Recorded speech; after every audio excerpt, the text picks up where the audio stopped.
welcome to this session, which is From Ice to Insights. Why should we care about the melting poles?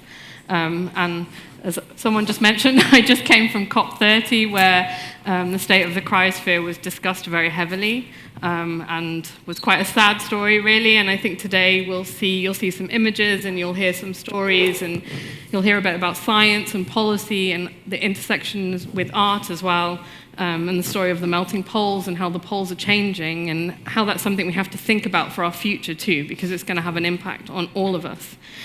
And we're very honored as well to have this wonderful panel with us today, and they cover a broad array of topics.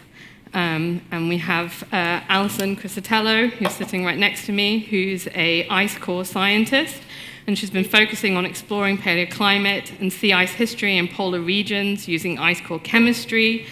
She's worked in Antarctica as well as the Canadian High Arctic.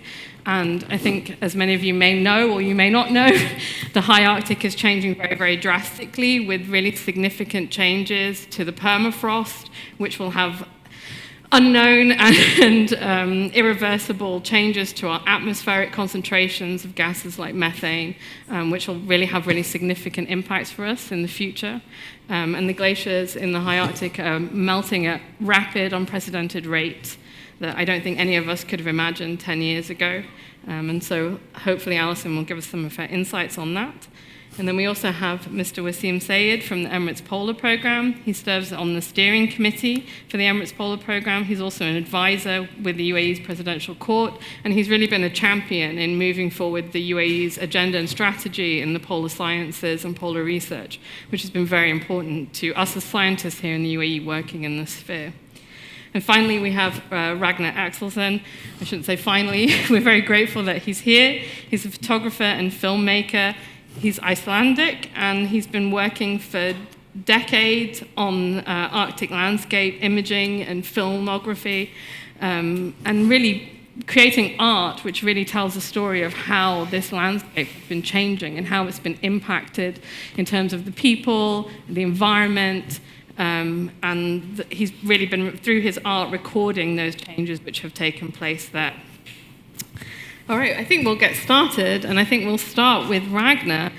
And Ragnar, you've brought with you this wonderful video that I think we'll play now, and hopefully it'll give people a little bit of an introduction to this region and how this region has been changing, and that will lead us into our discussion that we're going to have and that you can hear from our audience.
So Ragnar, you've spent your life filming the people and the places and the change across the Arctic region. And basically this has been a lifelong project for you, telling the story of the Arctic. So maybe you could tell us a bit about the changes that you've seen and how they've impacted the people and the environment during your career. Mm-hmm. Yeah, well, thank you for having me here, and good to see you all. And Actually, when I grew up underneath the glacier, Vatnajökull, the biggest glacier in Iceland, and I was very interested in glaciers at the time, and it started there with the interest for it. And then later on I got interested in the Arctic and reading stories about the great Arctic explorers. I started going. I did learn to fly, and when I was in flight school, I flew ambulance flights to Greenland, but there were no jobs for pilots in Iceland at the time, so I became a photographer. Thank God, but I still fly though. And I didn't like what I saw first, but I've been going there over and over again for nearly 40 years. It's like kind of walking on the pages in a book, and I've seen the changes because I started, there's a book coming out soon and a film about a man that I've followed for 34 years. And when I came there first in his village, Skorpsund, on the east coast of Greenland, there were 3 villages. There was around 670 people in those 3 villages. Now 2 of them have been abandoned, and the population has gone down to 325, something like that. And when I came there first, the sea ice was very thick and solid, safe, and I went out with them hunting. It's about their hunter's life. I don't hunt, actually, but I don't even kill a mosquito, but I show them the respect of they have to do it to survive. And so I was documenting their life and the changes when I saw that it was really changing, and changing fast. And he did send me a message some years ago, 2017. There's no sea ice. There's no hunt. I really miss old Greenland. And when I was with him, went to visit him in 2017, he was rowing in the ocean where it should be totally frozen in March. And on our way back home on a dog sled, I asked him, if I could grant you one wish, what would it be? And he said, give me 25 years back in time. So this is the things I've been witnessing, and I think what I do by photographing this and getting their stories, I'm doing a book about all 8 Arctic countries, like a journey through all of them. And what I found out, I talk to people and tell them what I'm doing, and what I found out, everybody wants to be connected as friends. So that's a good sign, at least, because all 8 Arctic countries should be talking together and working together. Yeah, that's about, in short words, something that I think it's supposed to, for me, it's supporting scientists and helping, because they need a voice too, and sometimes photographs or filming can open up, because I have a friend, scientist, which I travel a lot with, and he says, you're always taking pictures. I'm taking data and stuff, and I said, nobody's going to read your story unless it has pictures. Yes, unfortunately for scientists, data makes lots of nice plots, but images tell stories in a much better way. And I think that's why it's great to have you all here, is because we really see this intersection of science, society, and art as well. And so all of you have been working very closely with the polar region, and as Ragnar said, the Arctic especially is not an empty, barren land. It's a land inhabited by many people, many different kinds of people, and quite a significant amount of wildlife. And so through all of your work, be it science or exploration, imagery, policy, from your experiences, what are the most urgent or surprising insights that the melting ice and these changes in our poles are revealing about our planet's future? And we'll start with you, Alison. Okay. Thank you also for having me here. It's an honor to be with these 3 up here. As an ice core scientist, I think people unnervingly want to hear about viruses and dinosaurs and what's the most exciting thing you find in ice cores?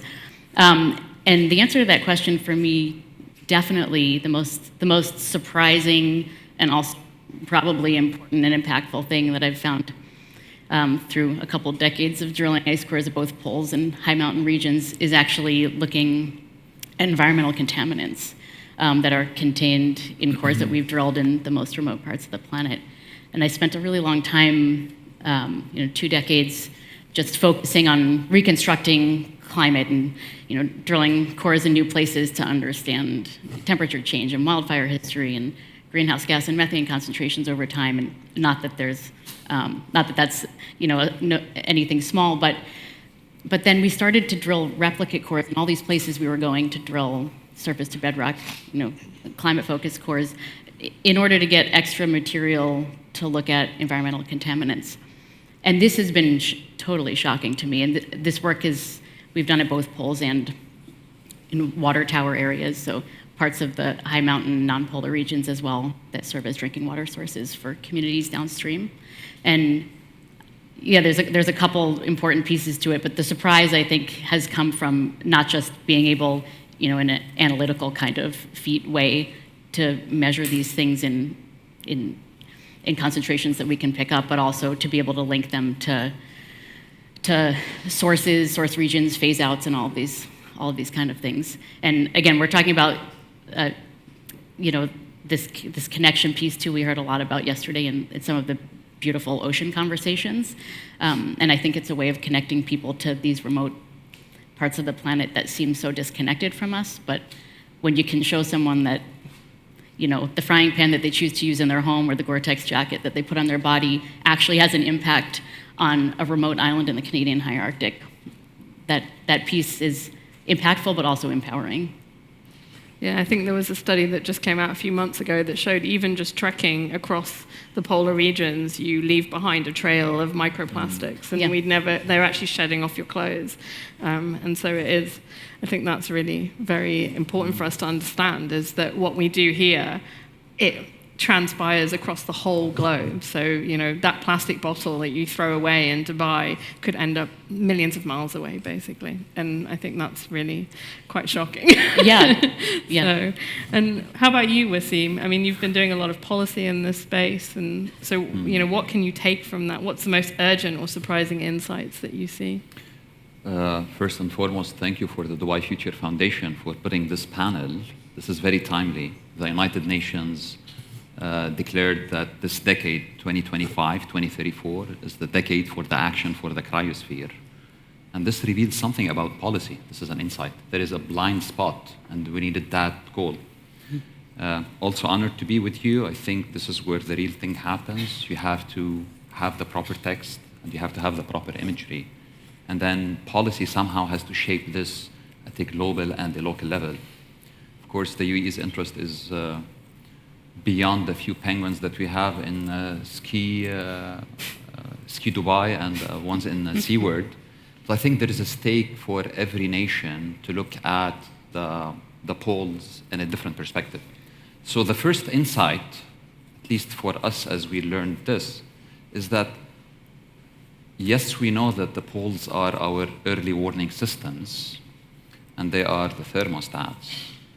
But what's happening there isn't so remote. These are not only scenic locations.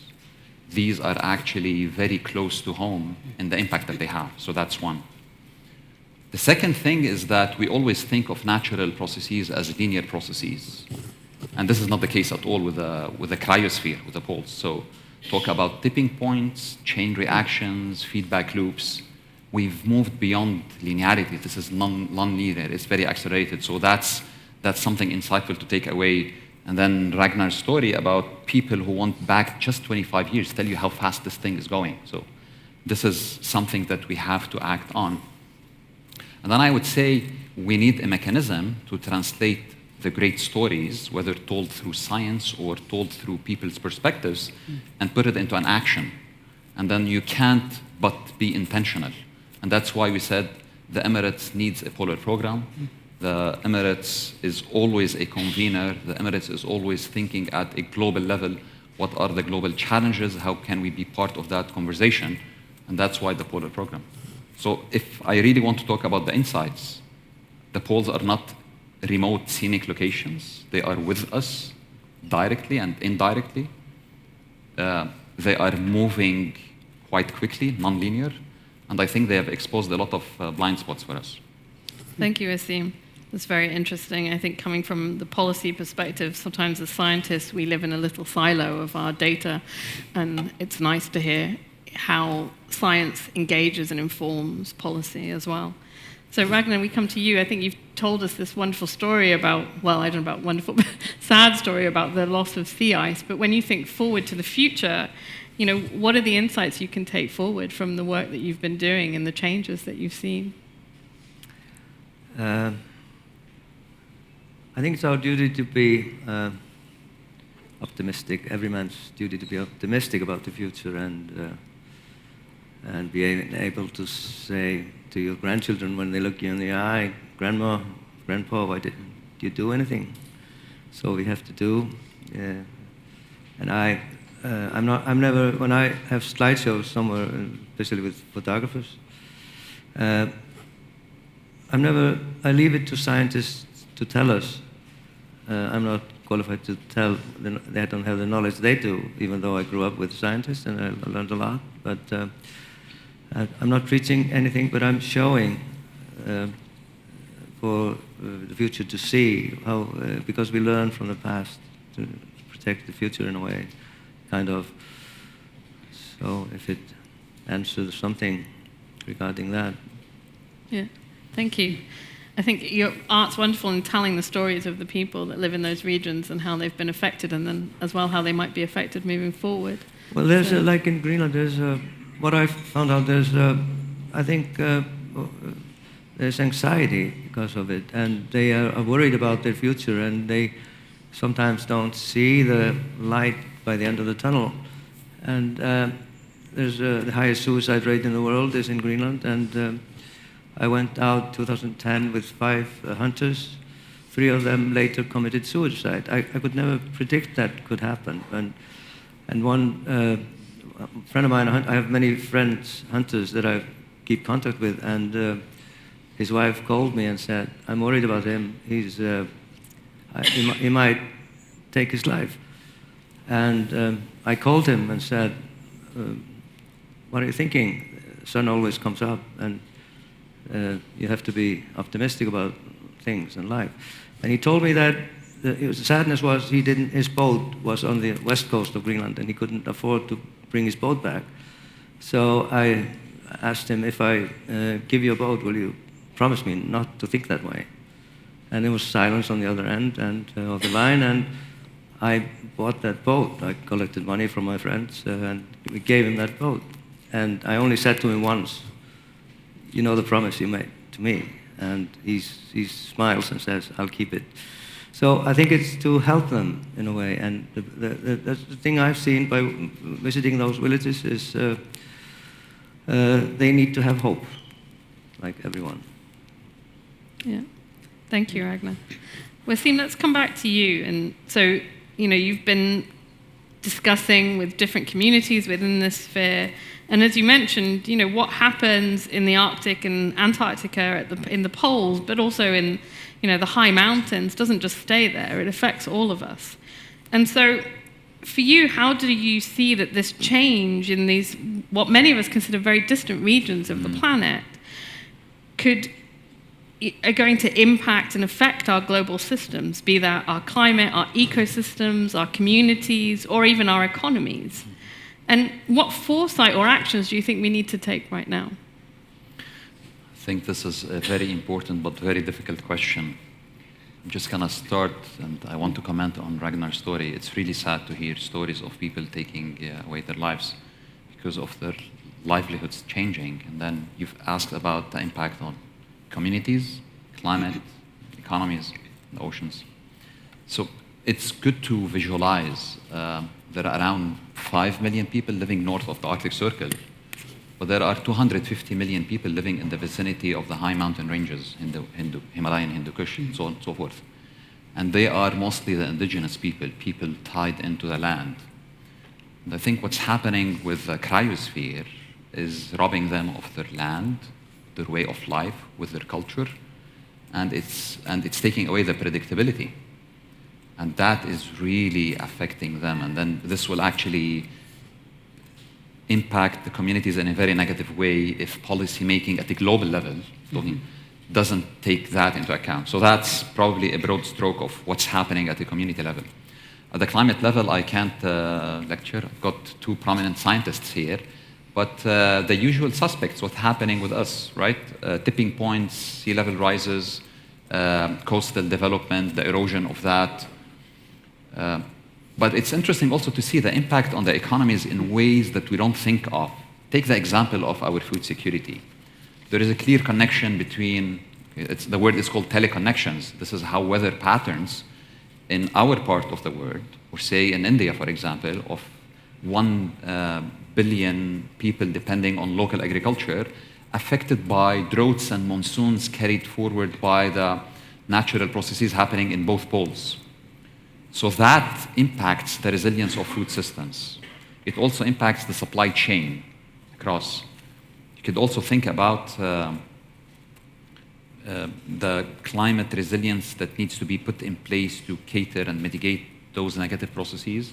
You can talk about insurances. These are all negative impacts. And the only way to understand those is just to be deliberate about that and move beyond just modeling into scenario testing and kind of early warning analytics and building resilience in national policy, regional collaboration, and kind of even global policy. Thanks, Wassim.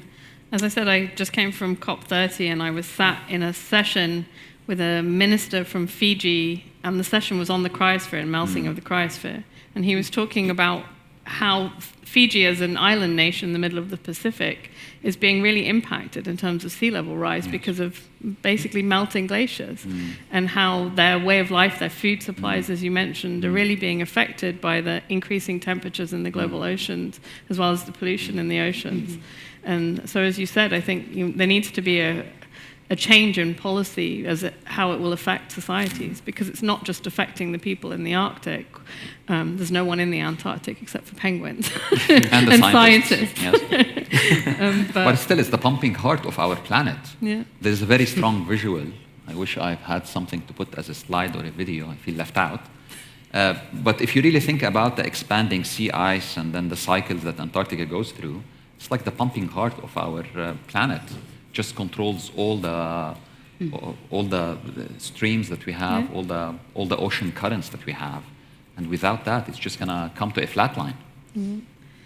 Well, Alison, what do you think? Yeah, I mean, it's interesting. A lot of what you're saying contextualizes the work I do when I'm just buried in, chemical data from my scores. Okay. But I think you touched on the most important point, really, that like 40% of the human population lives within 100 kilometers of a coastline, and 10% of the human population was within 5 kilometers of a coastline. Our biggest cities and ports and tourist hubs are all on coastlines. So this is, obviously something that at a government level has to be pushed to the forefront. But this is not a problem of the future. Climate change is here, and the end of your question was, what's the most important thing to be doing now? The most important thing to be doing now is supporting those communities which are disproportionately indigenous, who are already impacted by climate change through whatever means possible, but especially through storytelling, the kind of work that Ragnar does. And I think because it's here at our doorstep, that's what has to be the priority. Yeah. I think sometimes these communities here in the Arctic, their voices, they feel, and certainly I think it's true, that we don't hear their voices here in where we are, right? They're so far away from us in a way, and we feel we have no connection to them, although in many ways they're very culturally similar to us, right? These are people who, they're hunters and fishers, and they rely on economies which traditionally here in the UAE we would have relied on as well. And so I think we have this opportunity to really amplify their voices. And I think, Ragnar, you mentioned as well, science, and how the science can support these communities and societies. And so maybe you can also reflect on what kind of actions you think we need, or these communities need, to elevate their cause. Well, that's a difficult question. I think, if we're working apart, we are powerful enough to destabilize our planet, but if we work together, we are forceful enough to save it, and young generations should not be facing the agony. They should be witnessing a wonderful recovery. I don't have any, I leave it to scientists to tell us what to do. They know, I believe them that they know, and they have the solutions, and I want to be optimistic about that solution, and also in technique. So I'm kind of, optimistic about that we will survive. And our planet will survive. Yeah, we have to find some hope, I think.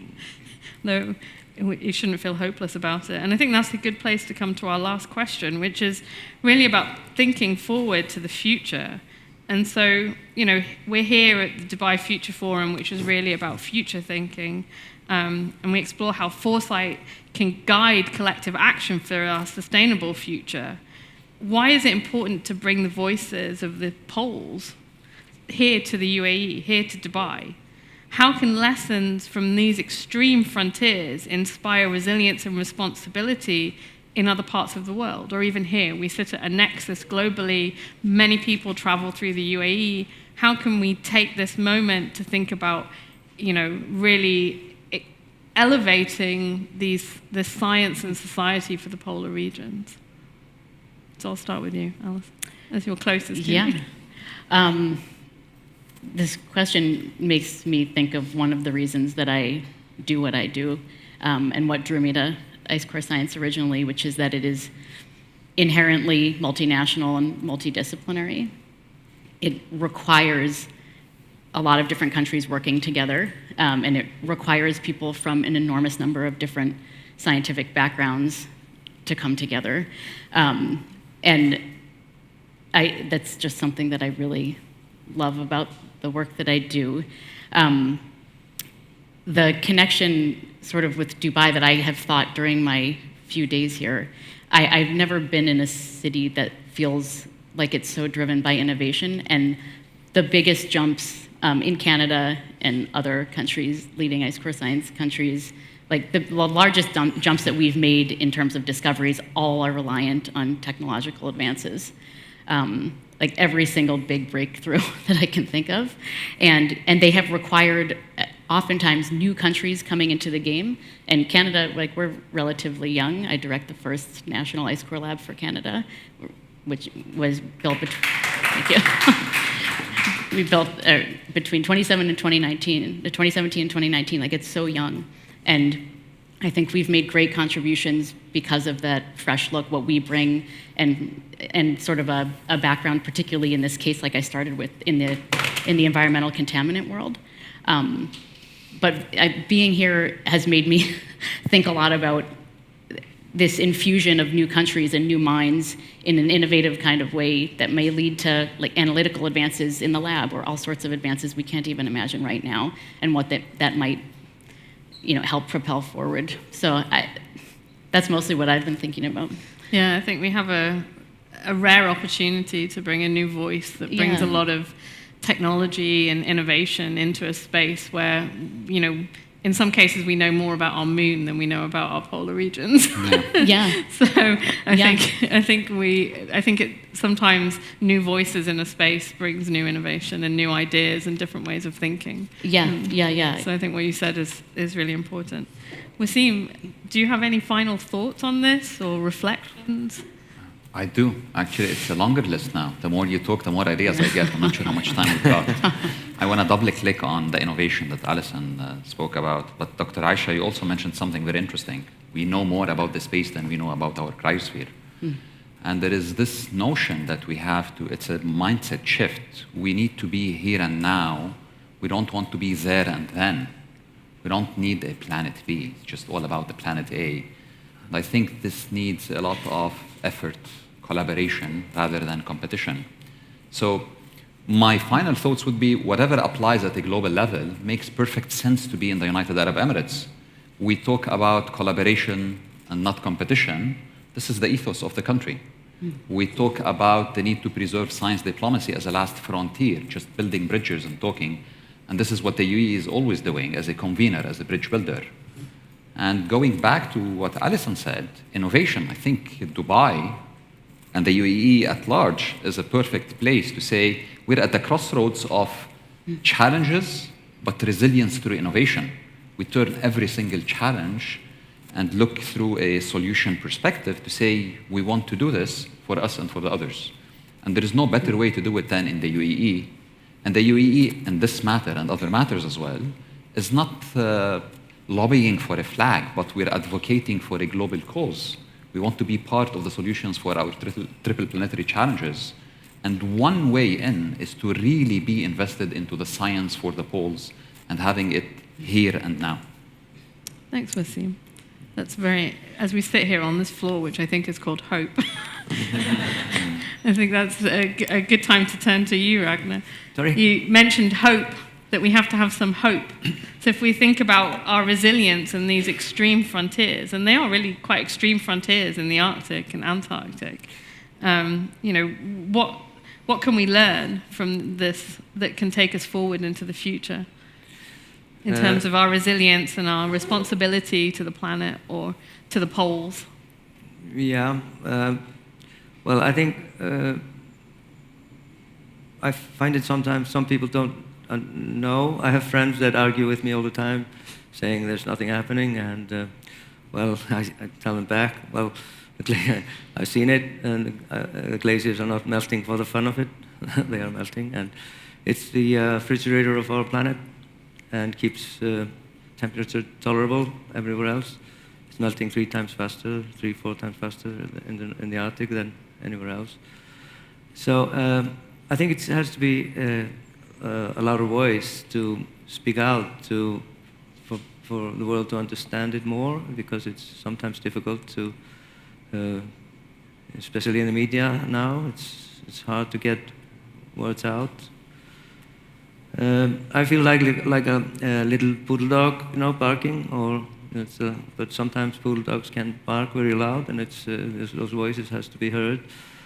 And also, or like a little boat in the mist. I made my own company to make exhibitions and books, because I felt I had to do it, and no idea is too small to put out. You never know what happens, actually, and I think everybody should think about, when you have a little voice, how small it is. It can wake up people. Great, thank you. Do any of you have any final thoughts you want to share with our audience on this topic? You don't have to, otherwise I'll open the floor to our audience to ask their questions, which hopefully they have lots of. Alison, any final? No, I want to answer a question. Wassim? Can I have a question for the audience? Go ahead. By a show of hands, how many of you have been north of the Arctic Circle or to Antarctica or to the cryosphere? That's fantastic. So you're quite ambassadors. Mm-hmm. And I think what Ragnar is saying, this is my takeaway, is that we always we have to keep telling the story. And then that story has to be backed by science. And that story of science and art should find its way to policy to make real impactful change. So what we're doing is not to highlight an issue, but what we're doing is to solve an issue. Thank you. Thank you. All right, so if anyone has any questions, please feel free to raise your hands and someone will come to you with a microphone. There's one at the back. Maybe if you can just stand up and just say who you are and where you're from. Well, thank you for such a great panel. My name is Nina Lanza. I am wondering how you address people who maybe have not been to the polar regions, who maybe have questions about whether or not there really are any changes that are actually happening there. I'm sure you've all met those people. What do you say to them, and how do you bring them in? Would you like to start? You look ready to go. Well, thanks, Nina. I might have the easiest answer to that in some ways. It's not always an easy conversation, but the power in ice cores is looking back now actually over 1 million years. This is mind-blowing. It's over 1 million-year-old ice as of this year. But hundreds of thousands of years looking over glacial, interglacial timescales. And this is a story you can tell to anyone, and this is data that you can show to anyone that I always have on my phone. Obviously. But comparing the Holocene, our current period, to periods before that should look the same, and saying, hey, this, I'm just showing you data. I'm not interpreting it. This is like a bipartisan, apolitical conversation. And I have the ability to just really share data from cores that I've drilled. and just have a conversation about it. And that's the angle that I take, and you don't have to be an ice core scientist to do this. The classic figure of CO2, long-term CO2 over time from one of the Greenland records, the classic hockey stick. Anyone can kind of digest and explain plots like this. So that's kind of the general angle that I tend to take, and just keep it very science data driven. Yeah. Wassim? I think there is a two-part to that question. There is something that happens at an institutional level. Thank you for this question. And there is something that happens at an individual level. I'm not denying that there exists a group of the demographic that is denying what's happening. I think this is the subtext in the question. There is a climate kind of denial happening. And we have to keep reminding them that there is a trust in the scientific process. And this has to be done at an institutional level. Not only government-led, but probably a strategic narrative that puts a face to the stories, that tells people that the fish is moving north and the indigenous people can't get their Arctic char anymore, or people who are actually pastoral in Nepal now have to kind of find new locations because of the floods or the droughts. So you need that storytelling on top of the science. And of course, science is very important in believing in evidence. The government has always to push for evidence-based policy. The government has to explain it. And it doesn't have to be technical. We just have to explain it well for people who are, I would say, the most innocent and trusting, so that we don't take away the trust, but to give them the right message that this is really happening. It's a challenging question. This is not the formula to work it out, but I'm just saying we have to do this at both an individual and an institutional level. Ragnar, would you like to add something? How can you tackle climate deniers with your art, maybe? Well, you get a lot of, that. I tell them, like, the Icelandic glaciers, they will melt away in 150, 200 years, according to my friend, scientist. And when I tell this to people, they get very frustrated sometimes, saying that it's not going to happen. And I tell them, oh, you're all going to be in a better place by then, don't worry. But I'm going to be here with Keith Richards and see how it goes. Yeah. The guitar player in Rolling Stones, he lives forever. So. All right. We have another question at the back and then one just in front. Thank you. Again, very excellent panel. I just want to follow up one more question regarding the data. Because, Alison, you're going to be able to show people data, and then sort of the next step in climate denial is saying this is a natural occurrence or cycle of the Earth, right? We hear this all the time. There's nothing we can do. How do you explain that difference, and how do you say how it's relevant to them? Because I think the big issue with like the Amazon or even the Arctic, 99% of the world's population will never see it. It doesn't mean anything. It's a statistic, and numbers aren't emotional factors in people's lives. Yeah. How do you translate that? Well, that's a good follow-up, and there's kind of two pieces to it, but I think making people understand and feel connected to places that are extremely remote is kind of at the core of this. Like, it's what you added, actually. Mm-hmm. Like, you have to have some human piece to this. You can't just talk about data, but showing impacts and kind of bringing it together might pull someone into the conversation.